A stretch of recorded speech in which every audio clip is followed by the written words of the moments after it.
Right, here's the test review for Chapter 4, Part 2. This is lessons 4.4 through 4.7, which is all about inequalities. Question number 1 is the same one as Part 1. Describe as the inverse operations.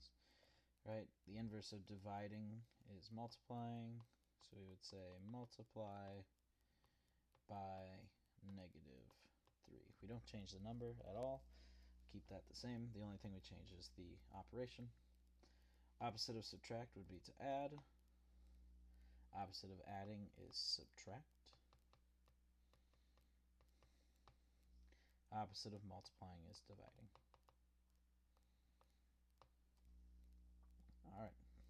Number 2, how can you tell the difference between an equation and an inequality? Simply put, an equation has an equal sign, right? It is equal to something. You are looking for something that makes our scales balanced. An inequality is not going to have an equal sign. Rather, it's going to have one of our 4 inequalities. All right. They both contain expressions which have variables, terms, coefficients, exponents even, right? The only difference between them is that for an equation we have an equal sign. For inequalities, we have our inequality symbols, which means that it is out of balance, but we can work with it just like an equation to make an equivalent inequality. All right, number 3, when do you need to reverse an inequality sign? A couple different ways you could put this. The main one we always say is whenever, retry writing that, whenever we multiply or divide by a negative.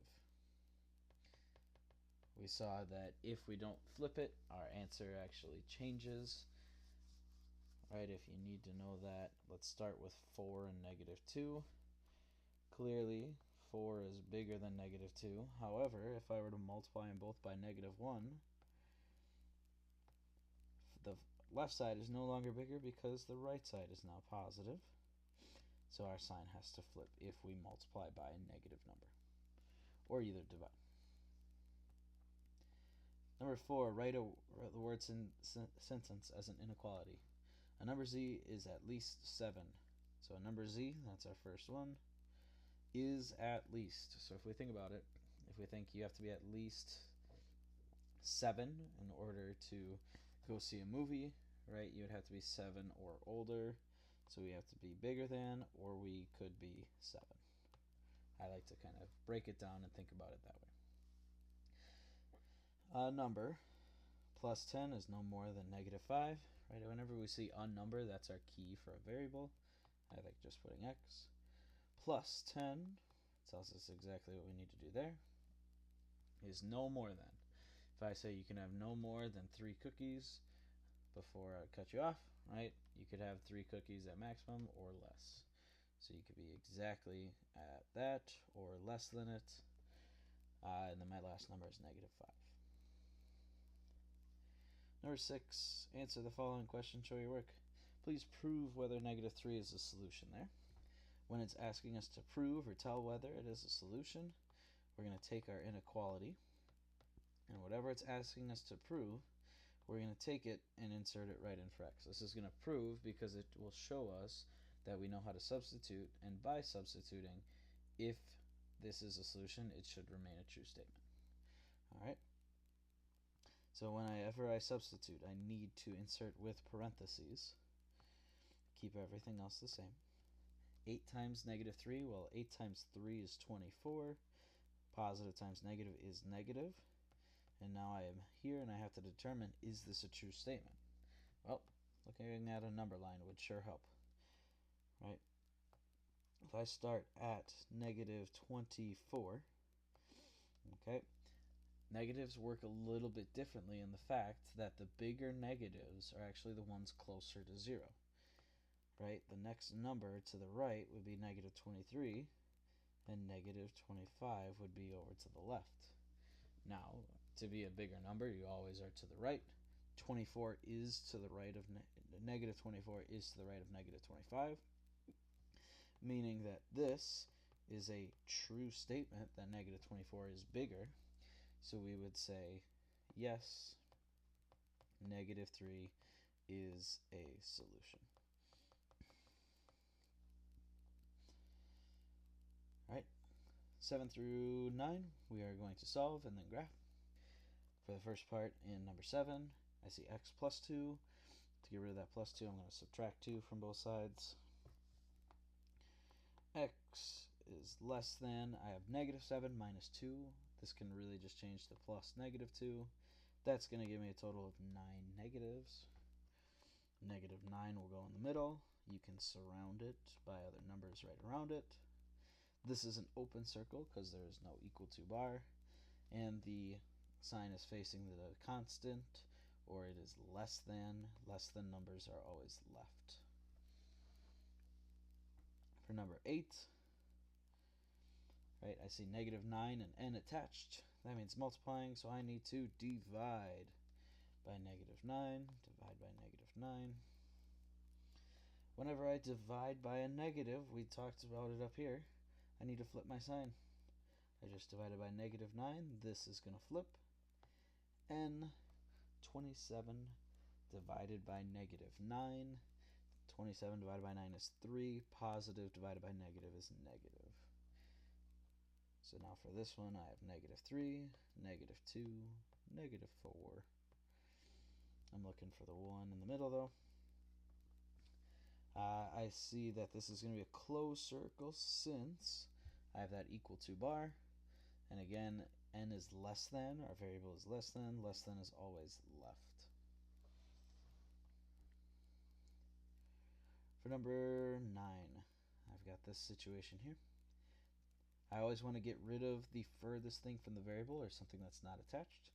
That something is that minus 8. To get rid of it, I'll add 8 to both sides. I'm left with 4b is greater than. These two don't like each other. They have opposite signs. They're going to fight and lose value. Negative 20 plus 8, that is going to be 12. The negatives had more, so they win the battle. To get rid of the 4, it's attached, so I need to divide it out. By doing so, I did not divide by a negative, so my sign will stay the same. B will be bigger than 12 divided by 4 is 3. Negative divided by positive is negative. So again, we get negative 3. We can fill in our other numbers. This is going to be an open circle. There is no greater than bar. And it is facing the variable, so that means b is greater than. Greater is always to the right.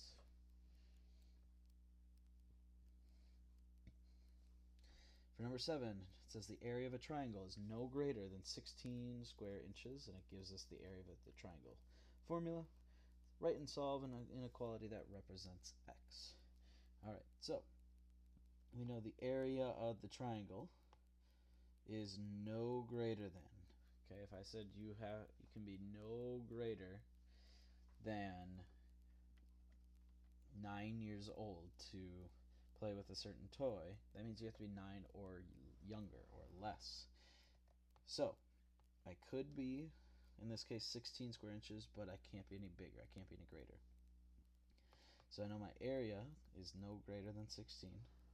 How do I get my area? Well, it says it right here. My area is base times height divided by 2. So let's plug that in. Base times height divided by 2 is less than or equal to 16. And I know kind of both of my parts. I know my base and I know my height. This is going to leave me with the equation 8 times x divided by 2 is less than or equal to 16. From here, there's a couple different ways we could do this. I see that whole thing being divided by 2. To get rid of that, we can just multiply both sides by 2.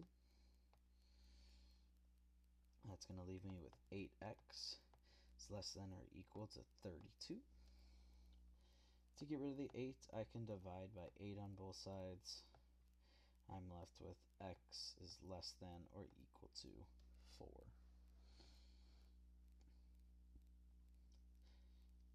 Alright, number 11 says solve this.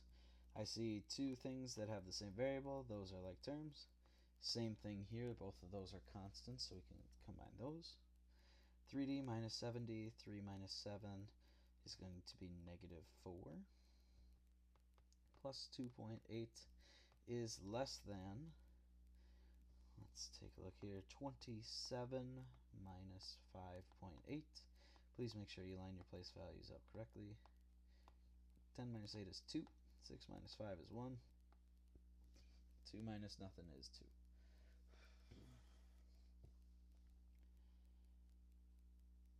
Alright, that will go right here.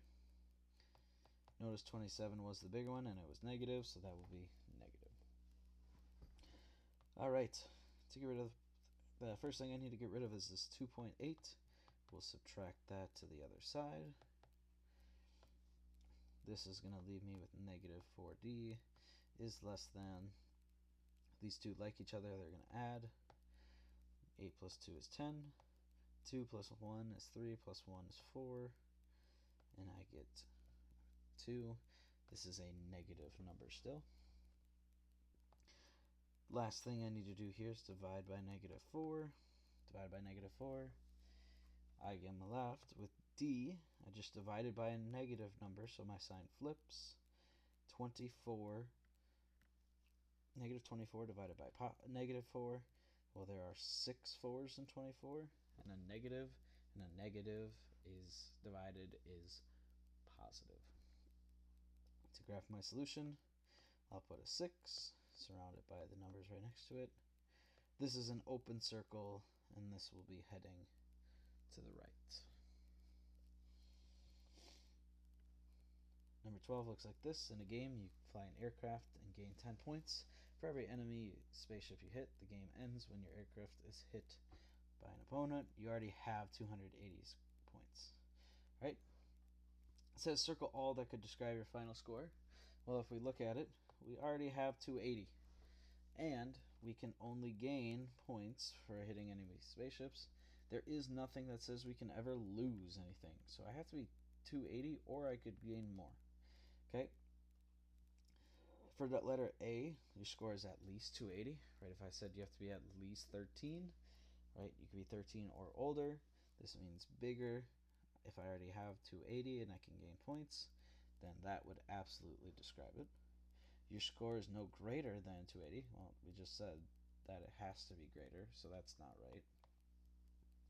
My score is greater than 280. Well, true, but what happens if I don't hit another spaceship and I die right away? Right? There's no guarantee that I go above 280. I could end with 280. So really, this one does not work. My score is no less than 280. No less than and at least are kind of saying the same thing. Right? It can't be any lower than 280. That is a true statement. So we will give that the check mark. To graph my final possible score, right? If we were to write this as an equation, we would say that my score is at least or no less than 280. This means 280 will be in the middle. We can surround it by some similar scores. This is going to have a closed circle because I could stay at 280. And it is facing the variable. It is greater than it, so we will go right. Alright, 13. It says you attempt a game 3 times. The table shows your score after each time you play. For what value of x will you have a mean score that is at least 49? So, it kind of tells us down here how we have to set this up. Okay? The mean score is all of our scores added together divided by the number of games we played. So to get that, we would do 46 plus 50 plus this last score I don't know yet. And we played the game 3 times. It says this mean score, which is that right there, is at least. Right? If I said you have to be at least 4 feet tall, you could be 4 feet tall or taller, so bigger. So that we're going to give it a greater than or equal to sign. And we have to say that's at least 49. Right? We really are going to add these up first, so those kind of get their own little set of parentheses. To solve this, we would first need to get rid of that dividing by -3. So that would mean we need to multiply by 3 on the bottom, multiply by 3 on this side. I'm left with 46 plus 50 plus x is greater than or equal to, do this really quick, 3 times 9 is 27. 3 times 4 is 12, plus 2 is 14. So I need this to be bigger than 147. 46 plus 50, that can combine to be 96 plus x. It's bigger than 147. To get rid of that, I would subtract 96 from both sides and end up with x is greater than or equal to 1, borrow from there, 5 and 0. So we would have to say that our final score is either greater than or equal to 51. This is the part 2 of our chapter 4. This is the test review. Best of luck on the test.